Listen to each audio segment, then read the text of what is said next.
Okay, so here we are live once again. It is 4:48 on a Tuesday afternoon, March 20th, almost my birthday. And I have to unbox today Aquaman from Aquaman and the Lost Kingdom. Now, I've got like a whole bunch of Mcfarlane figures that I need to open. This is just one of the ones that I picked up recently. Got him at Target for $10, so half price. There's a nice piece of artwork on the back with Aquaman, and I thought they did a nice job with his scales. Probably some kind of digital artwork or something, but it's a nice piece of artwork, I thought. There's what the side looks like. There's what the top looks like. There's what the other side looks like, and the bottom. Pretty typical Mcfarlane packaging. We don't really need to go into too much detail on it. Got the blue background with the vintage comic book art on it. Let's go ahead and open them up. Since, not anything too spectacular with the packaging. I mean, it's worth noting that they've got the movie logo on there since it's from the movie that nobody saw. I still haven't seen it yet. It's on HBO Max. I'll probably watch it one of these days. I watched The Flash again the other day, and that is just such a weird movie. But it's a fun movie to watch, even though it's just a lot of weird choices. I had fun with it. I'll say this, it's a better movie than The Batman. It's definitely a better Batman movie than The Batman, because it has an actual decent Batman in it. Hell, it has two actual decent Batmans in it, because Ben Affleck's got a little bit of a part at the beginning. But Keaton is easily the best part of that movie. Like, if you're going to watch that movie, you're watching it because Michael Keaton's in it.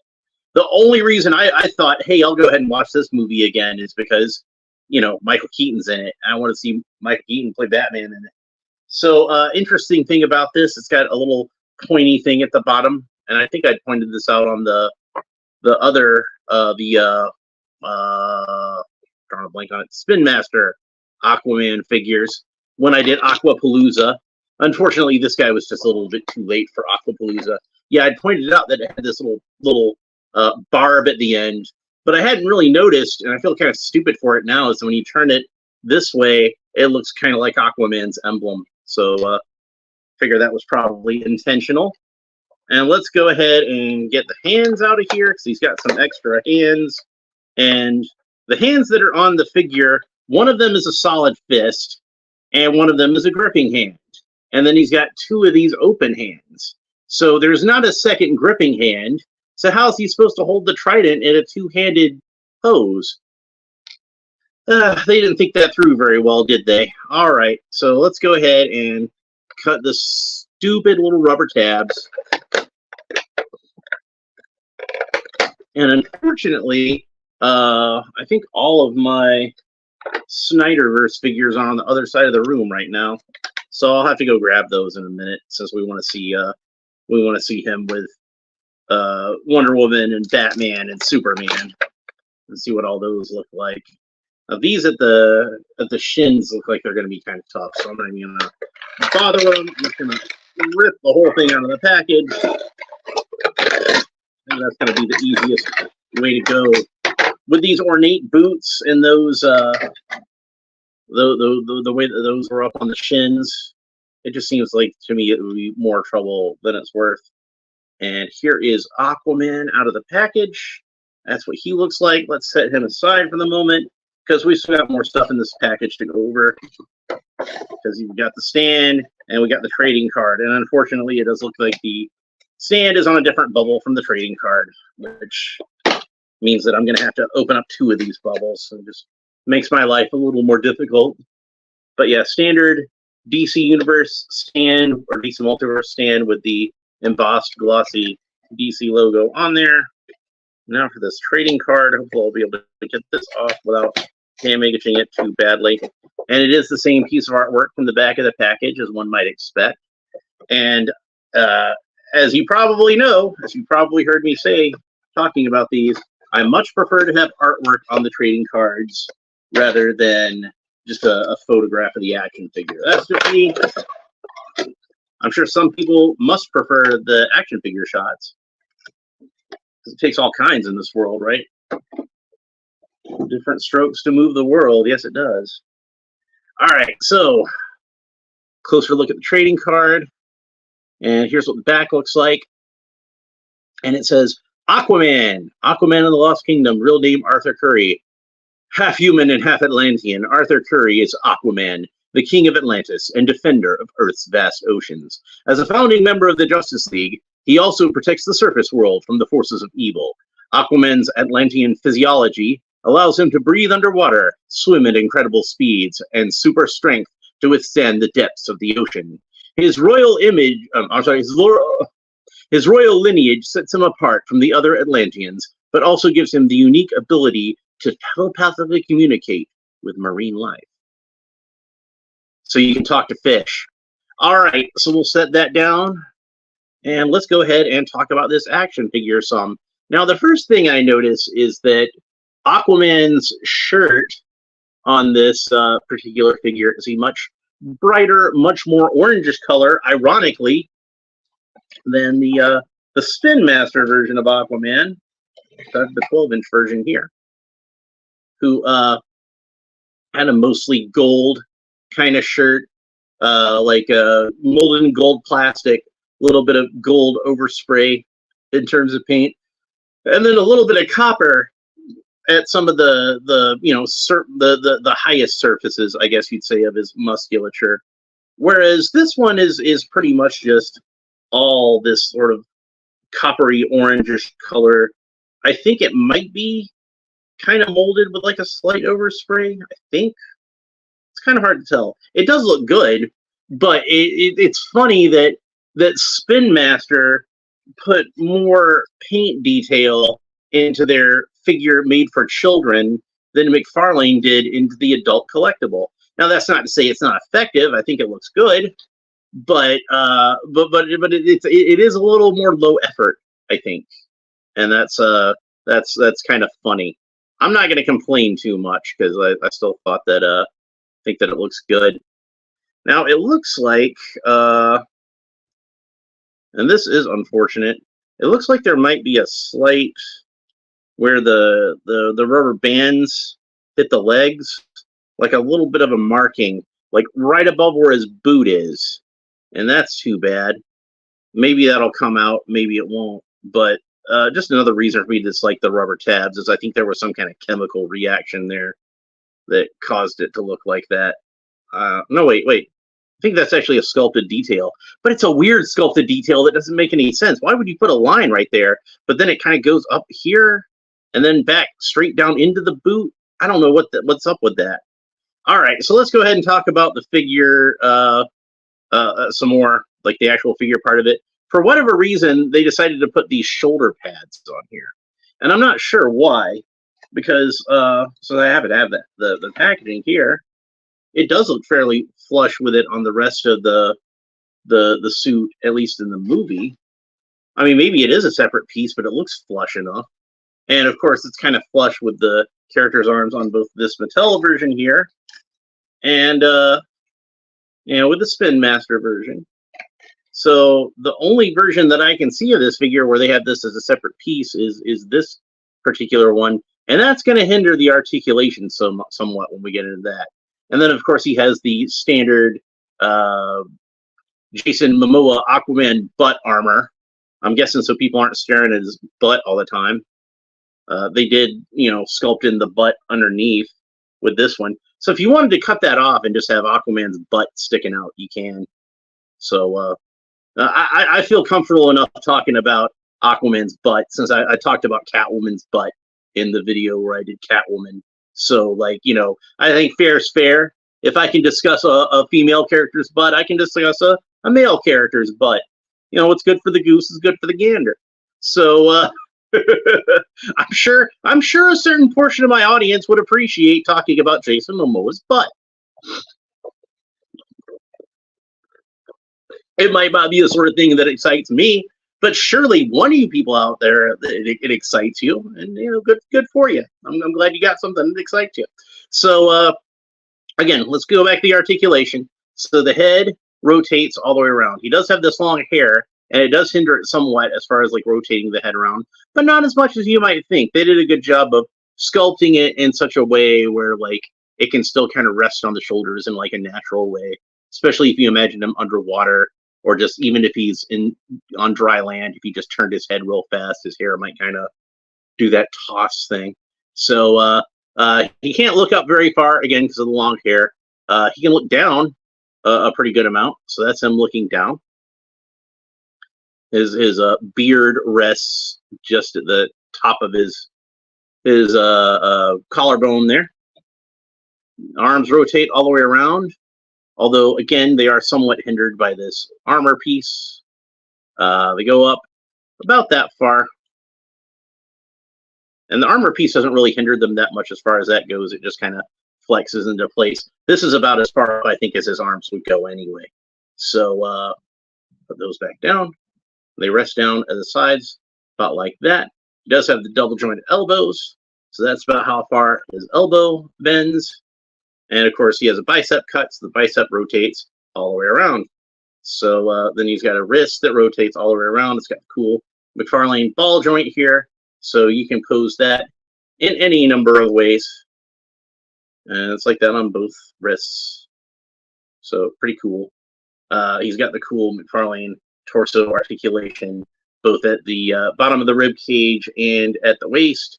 So you can move him in any which dramatic kind of pose you want to move him in. So that's pretty cool. And again, the rubber armor piece doesn't seem to hinder that too much, where it comes up over the abdomen there at the sides. So leg kicks up about that far. That's a really good range of motion for the legs on a Mcfarlane figure, I think. He does have the double jointed knees, and the double jointed knees bend about that far. And what hinders them in this case is the rather ornate boots that he has. You can see that the pointy parts of his boots are kind of poking into his thigh there, and that seems like that would be really uncomfortable to wear. It does not seem to be any kind of thigh cut, although it does kind of swivel somewhat slightly at the top of the thigh, like Mcfarlane figures tend to do. I think a little bit better than your usual Mcfarlane figure in that regard. He does have the cool Mcfarlane rocker ankles, though, and they point down about that far and point up about that far. And I kind of figure, again, it's the chunkiness of the boots that's kind of making it so it can't quite point down a little bit further than that. And he's got the toe articulation to show off. And of course, since this is the cool Mcfarlane ball joint there, you can move the foot around in any which way you want and get a lot of cool poses out of them that way. Now, it does come with a trident. So here's this trident. We looked at that earlier. And it is a 3-pronged trident because certain whiner babies had to complain that Aquaman in Batman v Superman and Zack Snyder's Justice League had a 5-pronged trident and said, oh, it's supposed to have 3 prongs because it's a trident, not a quindent. And in the comic book, up to that point, Aquaman always had a 5-pronged trident. What Alex Ross gave him. It's what he had in the Superpowers action figure. It's what he had in the Jose Luis Garcia Lopez cross-cell artwork, the model sheets in the clip art book for the merchandising. So yeah, he was supposed to have a 5-pointed trident. Snyder got it right, people. Snyder got it right. And again, you guys complained that Snyder got something wrong that was actually in the comic book. So this is why we can't have nice things. So this is why Aquaman has 2 less points on his so-called trident than he probably should. I will never stop being irritated by that. All right, so Aquaman's hand is really rigid, like really rigid. And I don't know how I'm going to get this trident into this hand because it is just so freaking rigid. I'm afraid I'm going to break the thing before I can actually pull it apart. These hands should be a lot more pliable. Mcfarlane's been better about this lately, but I remember like the earlier Mcfarlane figures I had like really rigid fingers, and like the earlier G.I. Joe Classified was bad about that with the really rigid fingers. The fingers should be more pliable and the weapons should be more rigid. That's how that should work. But I'd get these Mcfarlane figures with like these really rigid hands and these really rubbery weapons, and just have a hard time getting the figures into the hands. And it's not been so much of a problem lately. Usually, I still think the weapons are a little flooby, but they're at least a little more rigid to the point where they can go into the hand easier. And the hands have gotten a bit more pliable. So good on him for that. But this is like a throwback to the rigid hands of old. So here he is holding the trident, which you can only hold the trident with one hand because the other hand is a closed fist. But since he does have these open hands, I'm thinking maybe if we swap the open hand on here, maybe then I can at least kind of place it in such a way where it looks like he's kind of holding it with one hand or with two hands.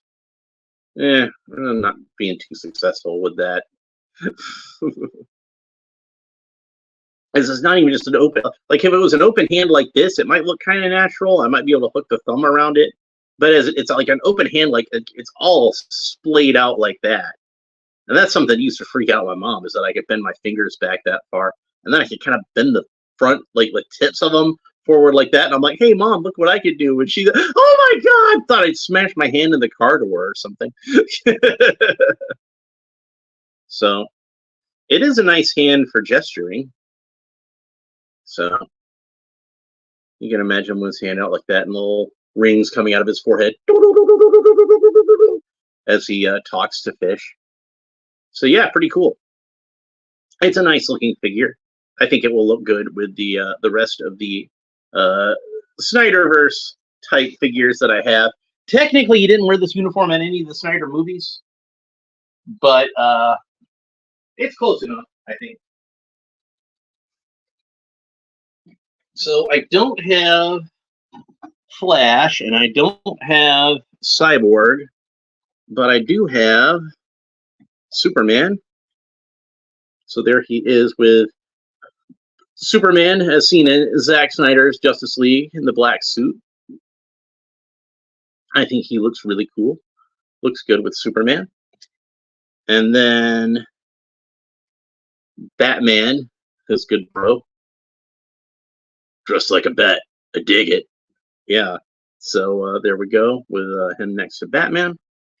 And last but certainly not least, here is Gal Gadot as Wonder Woman from the Shazam the sequel, Fury of the Gods.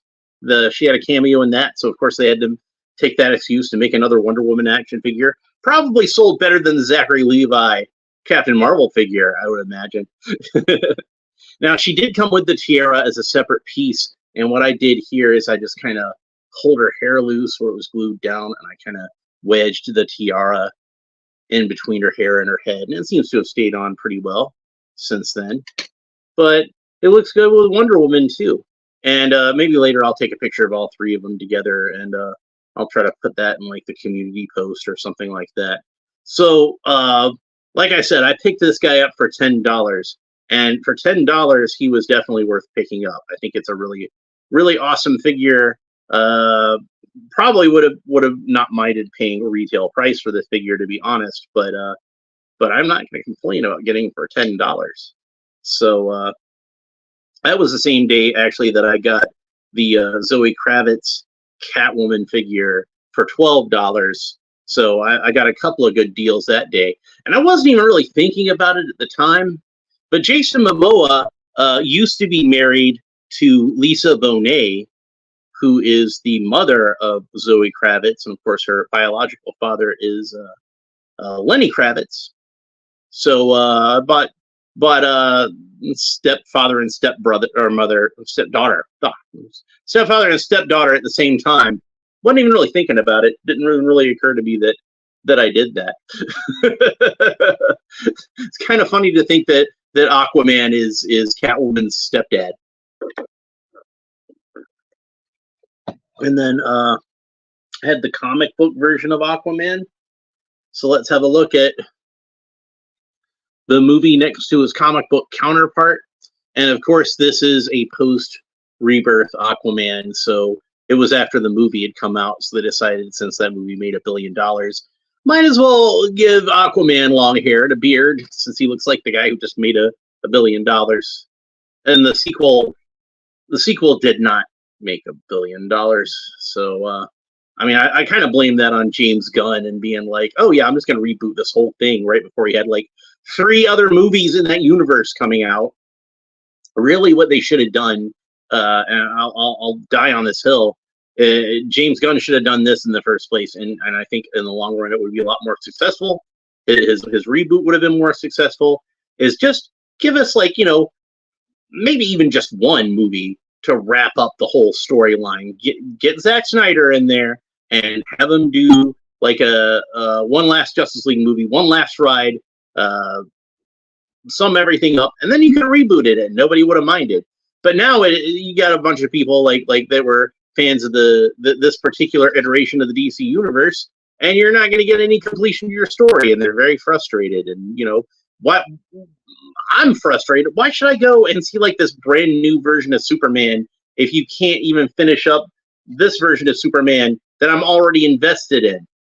Like, honestly, what's even the point? So like I got to get invested in like a whole new version of Superman. And it's like, it's not like you were trying to do anything different with the casting. I've seen the guy. He just looks like a dollar store version of Henry Cavill to begin with. I mean, if you get like an Alan Richardson or Austin Butler or somebody to play Superman that like was different from Henry Cavill enough that I'm like, okay, I can tell they're just wanting to take this in a different direction. No, you just wanted Henry Cavill that was cheaper. That's what it was. I can tell. And honestly, I don't even know if that was James Gunn's decision himself or if it was just the studio wanted a cheaper Superman, because I know there was rumors that Warner Brothers wanted to get the cheaper version for years anyway. It was the same guy that Walter Hamada wanted, like years and years, like before Black Adam even came out. So yeah, not excited about the reboot. Sorry for anybody out there who is excited about it. I can't bring myself to be excited about it. I'm just whatever. I'm kind of done. I'm kind of over comic book movies at this point. I've got enough good comic book movies that I can go back and rewatch. Hell, like I said, I just rewatched The Flash the other day, and that's not even like, you know, a great movie or anything, but it had Michael Keaton as Batman in it. I thought he was great Batman. I thought he was great as Batman in that particular movie. Way better than Robert Pattinson in that trash, boring movie. So I'll probably never watch that movie again. But yeah, I got off on a rant. Jason Momoa was a good Aquaman, and I'm glad to have this figure that represents him pretty well. I do wish they'd had a little more of the blonde highlights in the hair. Maybe I'll try to paint some in there myself. I don't know. But I know a lot of people were talking about getting him to play Lobo in the reboot, and Lobo would be a better part for him anyway. And I'm going to disagree. Even though I can see on paper, I can understand how somebody would look at it and be like, oh, he'd be a perfect Lobo. But honestly, I thought Momoa brought a lot of personality to Aquaman that wasn't there otherwise. And I thought playing Aquaman was able to show some sides to Jason Momoa that you might not have seen otherwise. So I think the character of Aquaman actually wound up serving Jason Momoa better than the character of Lobo ever would. And I think that Jason Momoa served the character of Aquaman better than he ever would serve the character of Lobo. Now, that's not to say I think he'd be bad as Lobo. Obviously, he'd be a good Lobo. Obviously, he would fit the part. But like I said, I think that's why I like him better as Aquaman, because it was sort of an outside the box casting that really paid off. It really paid off, I think. So I love the character of Aquaman. Love Jason Momoa as an actor. He's very likable and charming. And I love Jason Momoa as Aquaman, although we might not get to see that again for a long time. I'm not going to say never, because there was a time where I thought that Michael Keaton would never play Batman again. And then he played him again in The Flash. And then I was like, well, that's surely the last time we're going to see Michael Keaton as Batman now, because they're doing that James Gunn reboot, and the Batgirl movie is getting shelved, and they're probably not going to do that Batman Beyond movie they were talking about doing. And then I saw the Oscars, and I saw the scene with Michael Keaton at the Oscars, and Danny DeVito and Arnold Schwarzenegger on stage, you know, being like, oh, there's Batman, that son of a bitch. Yeah, he threw me out a window. And Keaton's just like, And I'm like, he's playing Batman again right now. He even wore the ascot because he said he wanted to Bruce Wayne it up. So yeah, we've seen him play Batman again since The Flash. Maybe it's not an official production, but he was willing to step into that character again. And Warner Brothers would be fools to not make another project with Michael Keaton as Batman, which of course means they probably won't make another project with Michael Keaton as Batman because Warner Brothers are fools. But I think sometime in the future we're going to see Michael Keaton play Batman. And if we can see Michael Keaton play Batman again, I don't see any reason we couldn't see Ben Affleck play Batman. And if we see Ben Affleck play Batman again, I don't see any reason why we won't see Jason Momoa play Aquaman again, no matter how poorly the last movie did. Because honestly, I don't even think it was the fault of that. I think it was because they decided to do that reboot and they did it prematurely. But that's just my opinion. I could be wrong. Thank you very much for watching. Thank you very much for your patience while I went off topic a lot in this video. But honestly, at this point, aren't you used to me going off topic? Maybe that's why you watch. You just want to see what I rant about. I mean, surely people aren't that interested in seeing me just talk about an action figure the whole time. No, you want the whole package, don't you? You want to hear me go off on everything. So maybe I could actually do some videos where I just go off on rants on stuff and don't even have a particular purpose. But I do really like this figure. I think they did a really good job on it. So buy it. If you can find it at Walmart at Target for $10 still, buy it. Even if you have to pay full retail for it, buy it. It's a nice figure. So he definitely gets a recommend from me. Anyway, that's it for this episode. If you enjoyed it, please like and subscribe. Also on YouTube stuff down below. Leave a comment. Let me know what you think about this figure and the character of Aquaman in general. Am I way off base in my opinion that Jason Momoa was better off playing Aquaman than they would have been playing Lobo? Do you think he would have been better off playing Lobo than playing Aquaman? If so, let me know in the comments. I'm interested in what you have to say. We will talk to you next time. Bye.